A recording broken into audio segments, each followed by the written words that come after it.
Bismillahirrahmanirrahim. Assalamualaikum warahmatullahi wabarakatuh. Selamat siang, siswa-siswi semester 6 program studi pendidikan matematika dengan mata kuliah yaitu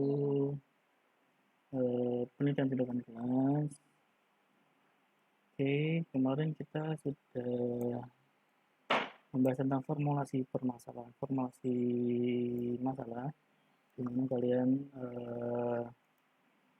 memiliki sebuah masalah dan kalian akan menguraikan beberapa masalah tersebut ke dalam penulisan artikel ataupun tulisan proposal dalam penelitian tindakan kelas. Ya.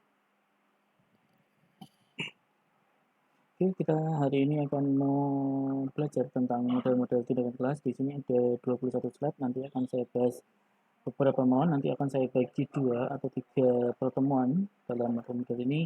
Nanti ada banyak sekali model-model yang dapat diperkenalkan dari mata kuliah ini. Kalian nanti bisa pilih mana yang akan kalian pakai untuk penelitian. Ya. Oke, langsung saja untuk kita masuk dalam materinya. Ketika mempunyai banyak model, sehingga penelitian dapat memiliki salah satu model yang sesuai dengan yang dikehendaki. Dan dengan model tidak hanya mempertimbangkan baku dan penelitian dapat memilih salah satu model yang sesuai dengan tingkat kemampuan. Satu hal yang perlu diperhatikan bahwa seseorang peneliti dapat menggunakan lebih dari satu model.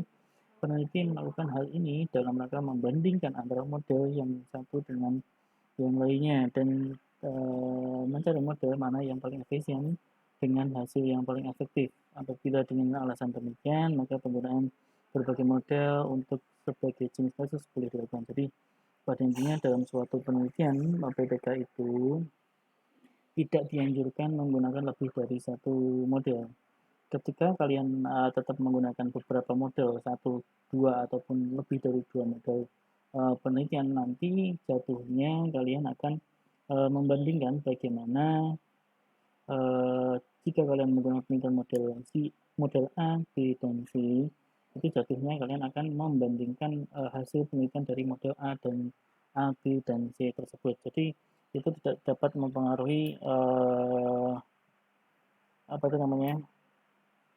hasilnya, tapi akan mempengaruhi efektivitas atau efisien dari proses penelitian tersebut. Tentunya ada beberapa macam pola pelaksanaan PPK yang dikembangkan oleh beberapa ahli, tetapi yang paling terkenal adalah ada 5, yaitu model Lewin, model Lewin, terus model McTurnan, terus model Ebert, terus model Elliot, dan model Kemis dan McTaggart. Nah, model-model tersebut memiliki pola dasar yang sama, yaitu serangkaian kegiatan penelitian merupakan berupa rangkaian siklus, di mana pada setiap akhir siklus akan membentuk siklus baru atau hasil revisi perbaikan dari siklus pertama atau penelitian pertama. Nah, yang pertama yaitu kita akan membahas tentang model Kurt Lewin, itu diperkenalkan pada tahun 1946, di mana model Kurt Lewin ini merupakan model yang selama ini menjadi acuan pokok atau dasar dari berbagai model action research, terutama classroom action research. Lewin adalah orang pertama yang memperkenalkan action research atau penelitian tindakan kelas.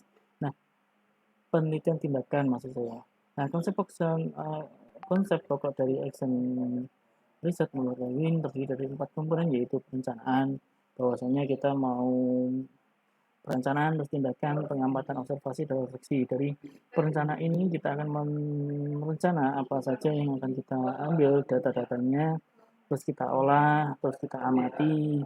Setelah diamati, kita menemukan hasilnya dari tindakan tadi dan pengamatan, kan mendapatkan hasil. Dari hasil itu kita akan olah kembali atau merefleksi kembali ke tahapan yang pertama, yaitu perencanaan lagi atau tindakan. Nah, dari beberapa refleksi-refleksi ini, apakah terdapat ada perubahan dari data-data yang kita peroleh? Nah, dari situ kita bisa melihat adanya siklus perputaran tindakan atau action untuk memperoleh data yang lebih efisien. Nah, hubungan keempat kemarin itu dipandang sebagai salah satu siklus. Seperti dilihat pada gambar 3.1 di sini kan ada perencanaan. Dari perencanaan ini kita akan melakukan tindakan. Dari tindakan kita akan melakukan pengamatan. Nah, dari pengamatan ini kita kan perlu memperoleh yang namanya hasil nih. Dari hasil ini kita pertimbangkan, kita ulangi lagi, ambil datanya, atau kita sudah selesai dalam mengambil data, apakah sudah sesuai dengan keinginan kita dalam mencari data. Nah, kalau belum, kita akan kembali lagi dari sini. Jadi pertimbangan di sini dari hasil setelah kita melihat hasilnya, kita pertimbangkan. Nah, kita merencanakan lagi penelitian. Nah, penelitian dengan model yang sama. Terus kita melakukan tindakan lagi, pengamatan, terus pertimbangan lagi dari hasil ini. Kita lanjut terus sampai kita menghasilkan data yang kita inginkan pada intinya. Terus selanjutnya yaitu model Keynes and McTaggart itu 1988. Nah, model ini merupakan pengembangan dari konsep dasar dari Kurt Lewin.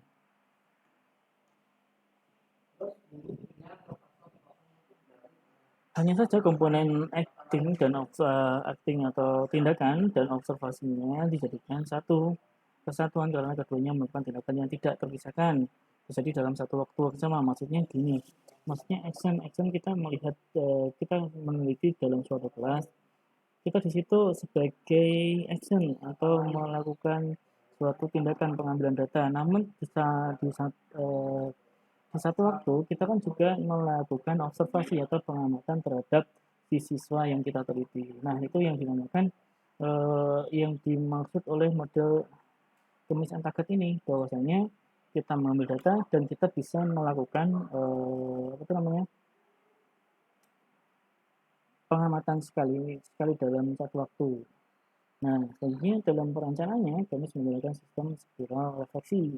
Jadi yang dimulai dengan rencana, planning, tindakan atau action, pengamatan atau observasi, refleksi atau merefleksi kembali dan perencanaan kembali yang merupakan dasar untuk suatu ancang-ancang pemecahan masalah. Nah, pada model PTK menurut Keynes dan Taggart ditunjukkan pada gambar 3.2. Di sini yang proses pertama yaitu rencana di sini adalah refleksi atau pengamatan pertama. Di sini adalah ada dua pengamatan atau dua kali pengambilan data, di mana yang pertama kita merencanakan. Setelah merencanakan, kita mengamati dan pengambilan data. Terus maksudnya kita mau refleksi kembali dan kembali lagi ke merencanakan lagi penelitian yang akan kita lakukan. Itu adalah penelitian pertama, penelitian kedua, kelima, dan ke-6. Terus selanjutnya yaitu model Elliot tahun 1991. Model ini diperkenalkan dan dikembangkan oleh Elliot. Nah, Elliot itu sendiri adalah seorang pendukung gerakan guru sebagai peneliti. Beliau selalu berusaha mencari cara-cara baru untuk mengembangkan jaringan penelitian. Nah, penelitian tindakan, dan hubungan dengan pusat-pusat jaringan peneliti yang lain. Nah, Elliot dan Tillman ini bekerja sama dengan guru kelas, bukan hanya sebagai pengamat. Nah, tetapi si Elliot ini, mereka sebagai kolaborator atau teman sejawatnya guru. Melalui partisipasi semacam ini, mereka membantu guru untuk mengadopsi suatu pendekatan penelitian untuk pekerjaannya. Nah, Elliot ini setuju dengan ide dasar langkah-langkah tindakan refleksi yang terus bergulir dan kemudian menjadi suatu siklus seperti yang dikembangkan oleh Keynes. Namun skema langkah-langkahnya lebih rinci akan berulang untuk lebih mudah diubah, sehingga sebenarnya dia telah membuat suatu diagram yang lebih baik. Nah, selanjutnya ada hal-hal yang perlu diperhatikan dalam memahami langkah-langkah yang ada di dalam model PTK yang dikembangkan oleh Elliot dan Keynes. Nah, bila guru akan menerapkan atau mengadopsi Untuk penelitian tindakan kelas, dalam praktek di kelasnya, guru harus memahami betul apa yang dimaksud dengan masing-masing penulis.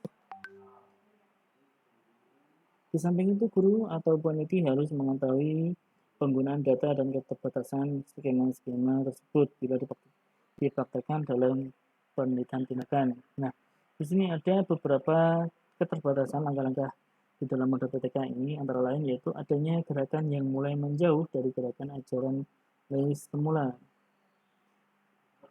Skema-skema yang dilihatnya rapuh dan membingungkan. Nah, skemanya tersebut tidak dapat menyesuaikan dengan hal-hal yang menjadi fokus utama.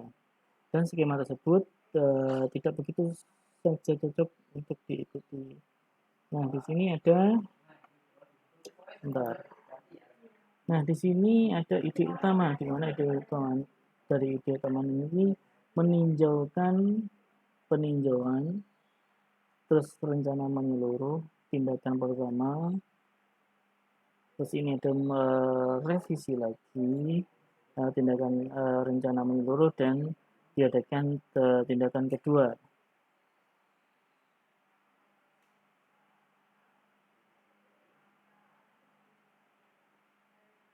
Nah, inilah adalah gabungan dari model PTK pertama dan kedua. Tapi di sini ada pun banyak kelemahannya. Dari skema-skema tersebut tidak dapat menyesuaikan dengan hal yang terjadi fokus utama. Skema tersebut tidak begitu cocok untuk diikuti.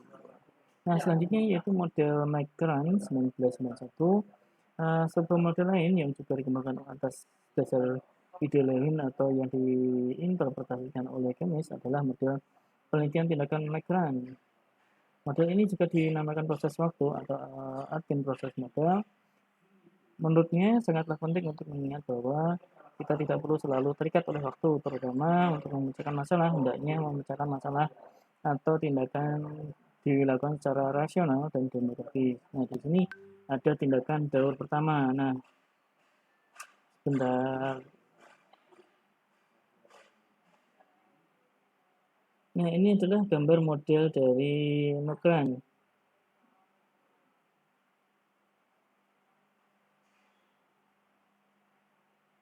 Tindakan daur pertama itu tindakan perlu perbaikan, di mana di sini ada definisi permasalahan, terus tindakan penetapan kebutuhan, terus hipotesiside, terus rencana tindakan revisi pertama, terus implementasi, evaluasi tindakan, dan penetapan, dan kembali lagi. Nah, ini terjadilah beberapa siklus daur pertama dan daur kedua dan sampai seterusnya sampai masalah-masalah dapat terpecahkan. Okay?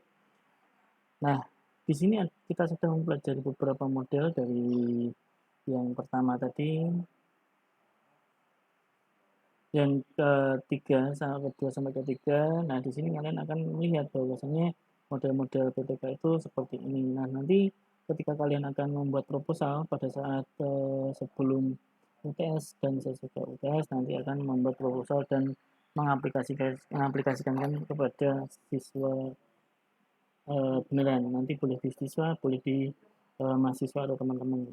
Tapi saran saya karena di kelas Anda itu ada beberapa guru yang mengajar di SMK, silahkan kalian membuat penelitian tindakan kelas ini di sekolah sini aja, nggak apa-apa. Nanti nitip berkasnya aja, terus nanti melakukan penelitian. Ya, mungkin itu yang bisa saya sampaikan. Nanti akan saya lanjutkan dari set ke-12 sampai ke-21 nanti, ya, untuk minggu depan. Nah, ingat, ini adalah pertemuan yang ke berapa? PTK, pertemuan yang ke-6. Jadi nanti akan diadakan UTS 2 kali pertemuan lagi. Oke, nanti kalau masih ada yang bingung nanti silahkan tanya. Kalau masih bingung lagi tanya ke Ihya. Ihya sudah melakukan penelitian, nanti bisa bertanya-tanya, oh caranya gini seperti itu. Atau di YouTube banyak sekali atau sumber-sumber lain banyak. Oke, mungkin itu yang bisa saya sampaikan. Untuk materi model-model ketika ini nanti akan saya lanjutkan di slide ke 12 sampai ke 21. Okay? Terima kasih atas perhatiannya. Jaga selalu kesehatan kalian. Saya akhiri waktu video. Assalamualaikum warahmatullahi wabarakatuh.